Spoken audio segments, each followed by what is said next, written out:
Friends, അസ്സലാമലൈക്കും. സൗദാസ് ദുനിയയിലേക്ക് എല്ലാവർക്കും സ്വാഗതം.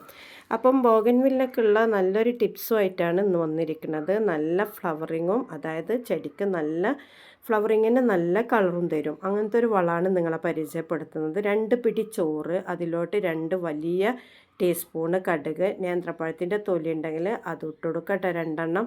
എന്നിട്ട് പഴയ കഞ്ഞിവെള്ളത്തിലാണ് ഇതൊന്ന് പേസ്റ്റ് രൂപത്തിൽ അരച്ചെടുക്കുന്നത്. പഴയ കഞ്ഞിവെള്ളം എന്നുണ്ടെങ്കിൽ 2 ദിവസം മുന്നേ കഞ്ഞിവെള്ളം പുളിപ്പിച്ച് വെക്കുക. അതിലോട്ടാണ് നമ്മൾ ഈ അരച്ചത് ഇട്ട് കൊടുക്കുന്നത്. അതല്ലാന്നുണ്ടെങ്കിൽ ഇങ്ങനെ അരച്ചിട്ട് 2 ദിവസം കഞ്ഞിവെള്ളത്തിൽ ചേർത്ത് വെച്ചാലും മതി. പുളിച്ചതിൻ്റെ ശേഷം ഇരട്ടി വെള്ളം ചേർത്തിട്ട് നമ്മളെ ചെടിൻ്റെ എല്ലാ ഫ്ലവറിങ് പ്ലാന്റിൻ്റെ ചോട്ടിലും ഒഴിച്ചു കൊടുക്കുക കേട്ടോ. അതേപോലെ ചായ നല്ലോണം തിളപ്പിക്കുക, മധുരമിടാതെ. അതും ഒരു കപ്പ് ഒഴിച്ചു കൊടുക്കുക. അതിൻ്റെ തേയില ചണ്ടി കൂടെ ഇട്ട് കൊടുക്കുക. ഇത് നമ്മൾ വീട്ടിലെ കുറച്ച് ചെടികളാണ് നിങ്ങളെ പരിചയപ്പെടുത്തുന്നത്. ഒരുപാടുണ്ട് കേട്ടോ. ഇതൊക്കെ ഡബിൾ കളറാണ്. ബോഗൻവില്ല നല്ല ഭംഗിയാണ് കേട്ടോ കാണാൻ.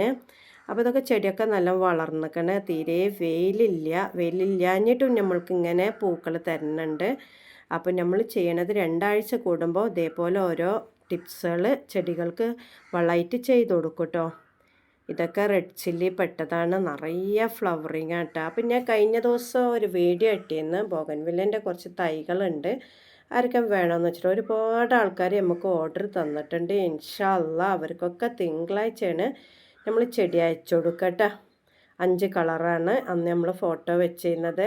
അപ്പോൾ ആർക്കെങ്കിലും വേണമെന്നുണ്ടെങ്കിൽ നമ്മളെ വാട്സപ്പ് നമ്പറിൽ DM ചെയ്യുക. ആ വീഡിയോ കണ്ടാൽ മതി. അപ്പം ഇതിൻ്റെ കൂടെ കുറേ മദർ പ്ലാന്റുകളും ഉണ്ടായിരുന്നു, അതൊക്കെ സെയിലായിട്ടോ. ഇനി കുറച്ച് മദർ പ്ലാന്റേ ഉള്ളൂ, അത് നമ്മൾ കൊടുക്കണില്ല. അപ്പം നമ്മൾക്ക് അധികം വെയിലൊന്നുമില്ല, എന്നാലും ശരി നല്ല ചെടികൾ നല്ല ഫ്ലവറിങ് തരുന്നുണ്ട്.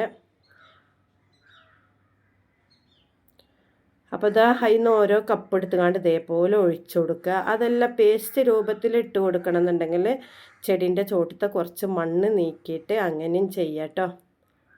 ഇത് കണ്ടില്ല, അതൊക്കെ എന്ത് ഭംഗിയാണെന്നറിയാം. തോന്നുന്നു വീഡിയോയിൽ അത്ര കളറ് കാണുന്നില്ല, പക്ഷെ നേരിട്ട് കാണാൻ നല്ല ഭംഗിയാണ്. അപ്പോൾ കുറേയൊക്കെ നല്ല പൂക്കൾ വന്നിട്ടുണ്ട്. അപ്പോൾ ഇൻഷാ അല്ലാഹ് അടുത്തൊരു ടിപ്സുമായിട്ട് ഞാൻ വരാം. വീഡിയോ ഇഷ്ടപ്പെടുകയാണെങ്കിൽ സബ്സ്ക്രൈബ് ചെയ്യുക, ലൈക്ക് ചെയ്യുക, നിങ്ങളുടെ ഫ്രണ്ട്സിനും ഫാമിലിക്കും എല്ലാവർക്കും വീഡിയോ അയച്ചു കൊടുക്കുക. അപ്പോൾ 15 ദിവസം കൂടുമ്പോൾ ചെയ്താൽ മതി കേട്ടോ. അതേപോലെ ഓരോ വളങ്ങൾ. ഇനി ഒന്നുമില്ല എന്നുണ്ടെങ്കിലും കഞ്ഞിവെള്ളം പുളിപ്പിച്ചിട്ട് അത് ഇരട്ടി വെള്ളം ചേർത്തിട്ട് അങ്ങനെയും ചെയ്ത് കൊടുക്കുക. പിന്നെ നേന്ത്രപ്പഴത്തിൻ്റെയും മുട്ടത്തോട് പൊടിച്ചിട്ടും അതൊക്കെ ഇട്ട് കൊടുക്കുക. ചെടിക്ക് നല്ലതാണ്. അപ്പോൾ ഇൻഷാ അല്ലാഹ് പുതിയൊരു വീഡിയോ ആയിട്ട് വരാം.